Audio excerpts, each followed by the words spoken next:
Bom, vamos à próxima pergunta, que também é do Instagram. E quem pergunta é o Eduardo Palar. Qual açúcar você usa?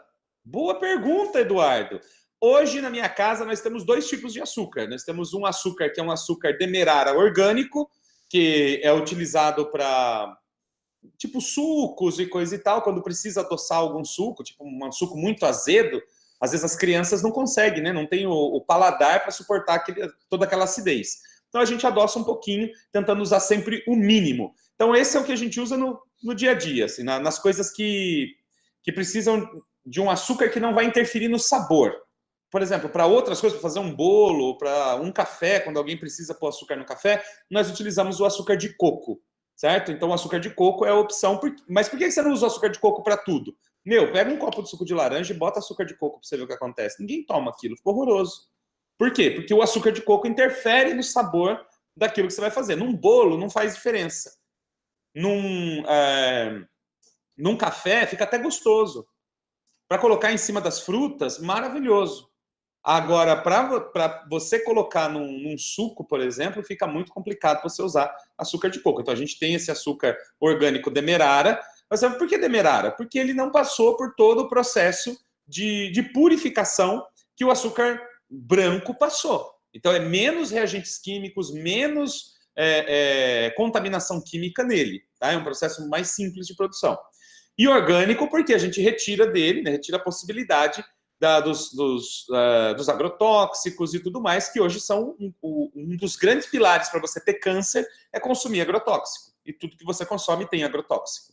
Então, utilizar um açúcar orgânico já afasta isso. Mas o açúcar orgânico, mesmo sendo demerara, ele tem um índice glicêmico muito alto. O que é o índice glicêmico? É quanto ele consegue, é uma escala de quanto ele consegue subir a nossa glicemia.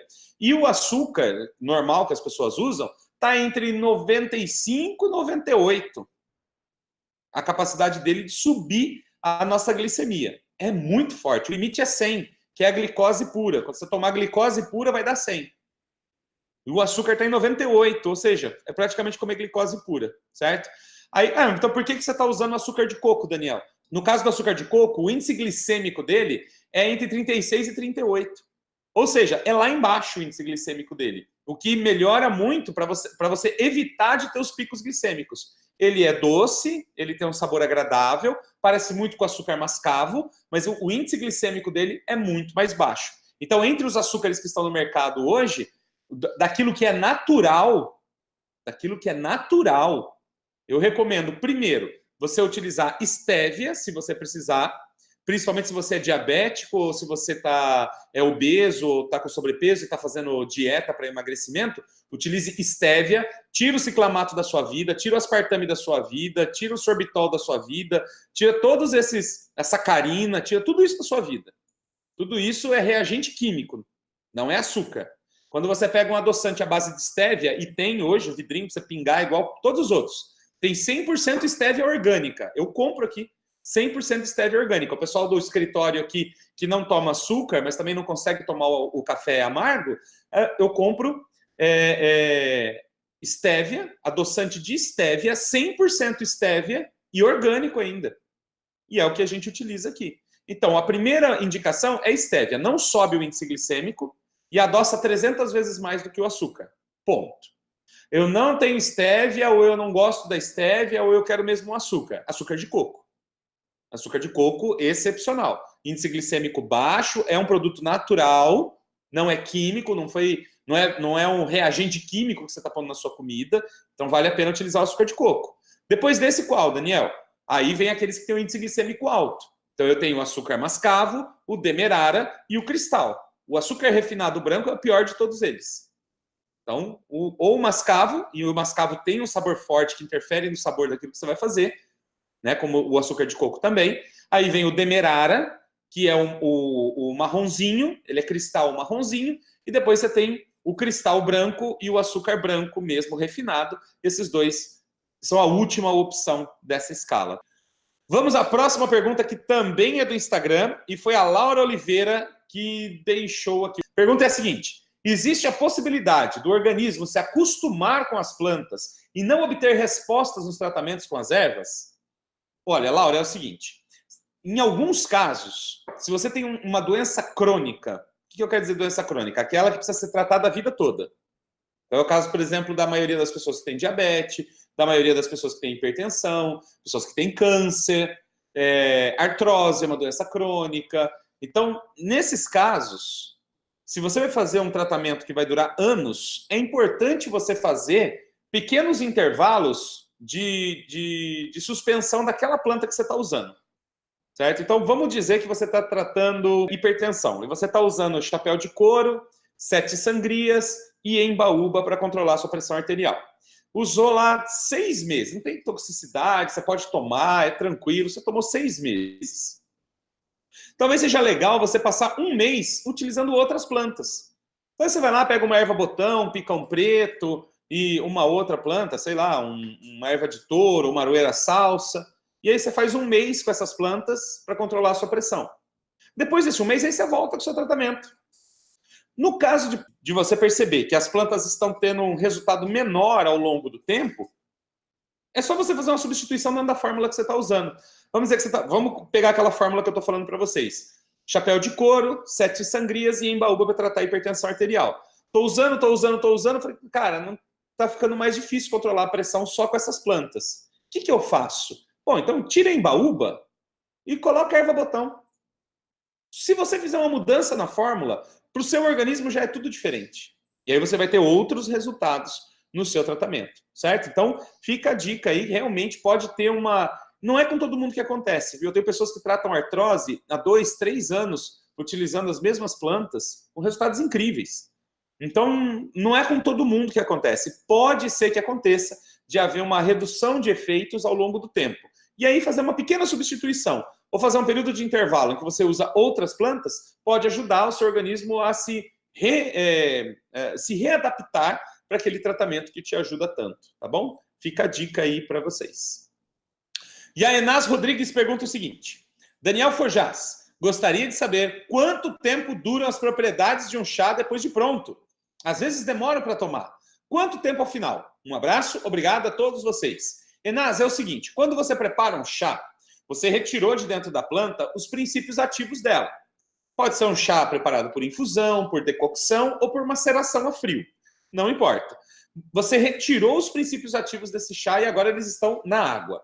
Quando você vai tomar o chá, quanto mais cedo você toma, né? Quando você terminou de tomar, terminou de fazer e imediatamente você toma o chá, você está aproveitando o máximo de princípios ativos daquela planta.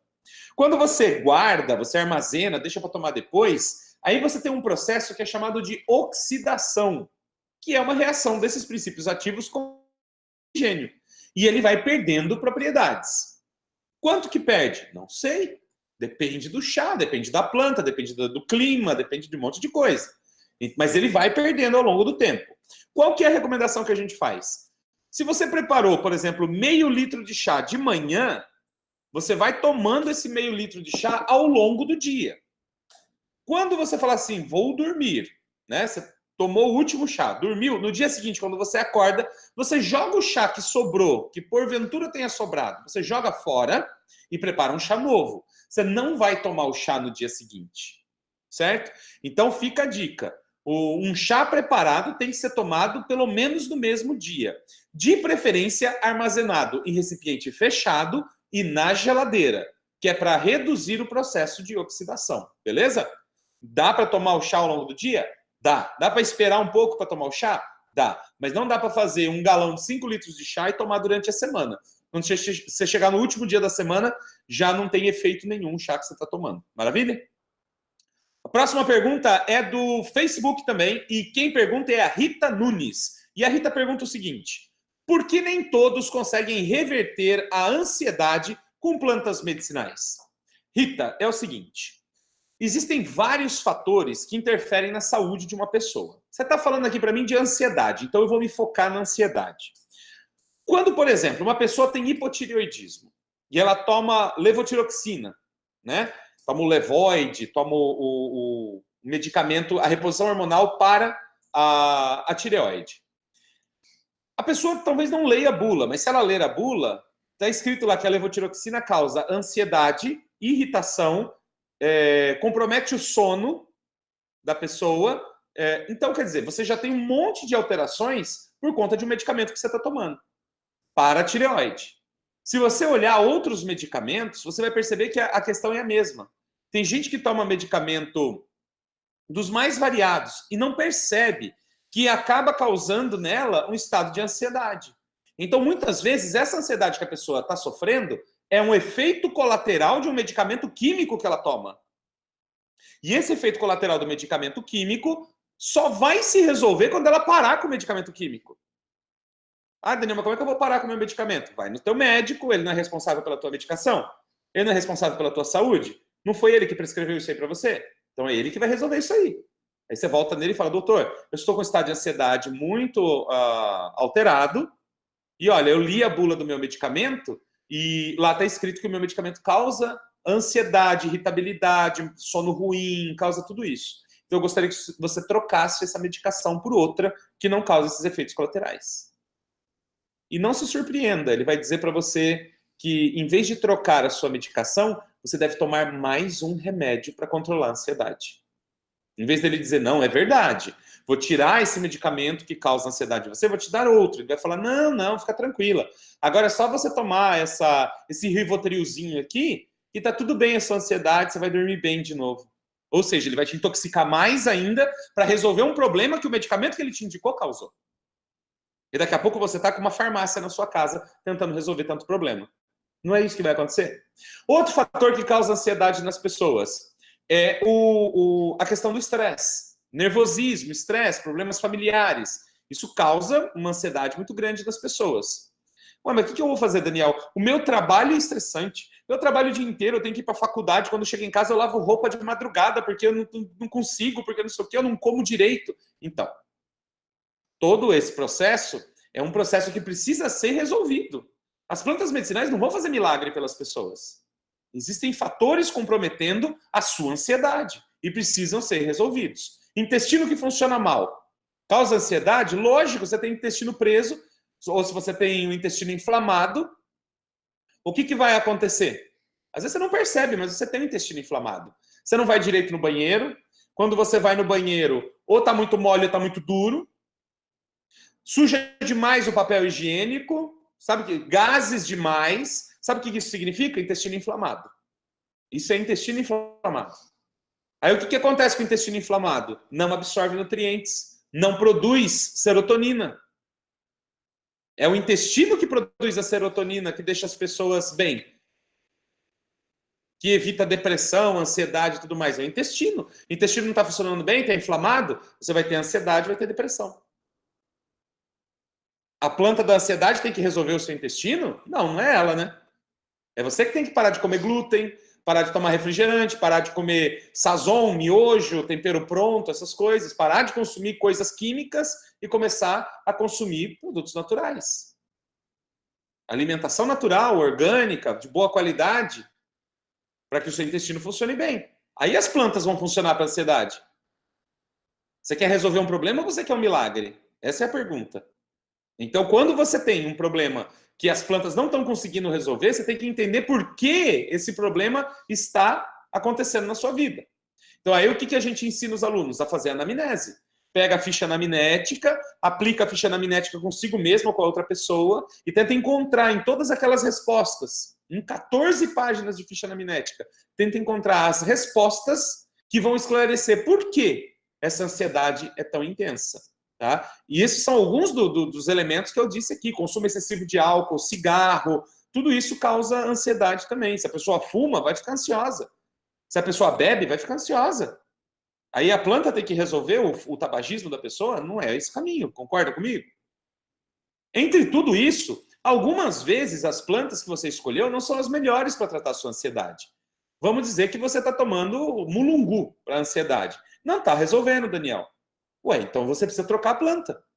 Quantas plantas são ansiolíticas? Mulungu, valeriana, colônia, maracujá, erva cidreira verdadeira, capim cidreira, aroeira salsa. Tudo isso é ansiolítico. E potente ansiolítico. Talvez a composição química daquela planta não seja ideal para o seu tipo de ansiedade, porque nem toda ansiedade é igual. Então, o que a gente faz? Readequa o tratamento. E é isso que a gente ensina os nossos alunos também. Readequar os tratamentos para encontrar os resultados desejados. Esse é o caminho. Ou você é autor da própria saúde, ou você é um cara que está procurando receitinha pronta na internet. Receitinha pronta na internet eu não tenho para dar. Eu tenho um caminho para mostrar para você como você se tornar autor da sua própria saúde. E é conhecendo as plantas, aprendendo a fazer os tratamentos e aplicando isso na sua vida.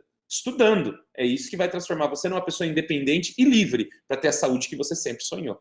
Certo? Então, se uma planta não está funcionando para a ansiedade tão bem assim com uma pessoa, mas funcionou com outra, talvez tenha algum fator para essa pessoa que complica, ou talvez essa planta não seja ideal para o caso dela, certo? E aí a gente faz a substituição. Maravilha? Fica a dica para vocês.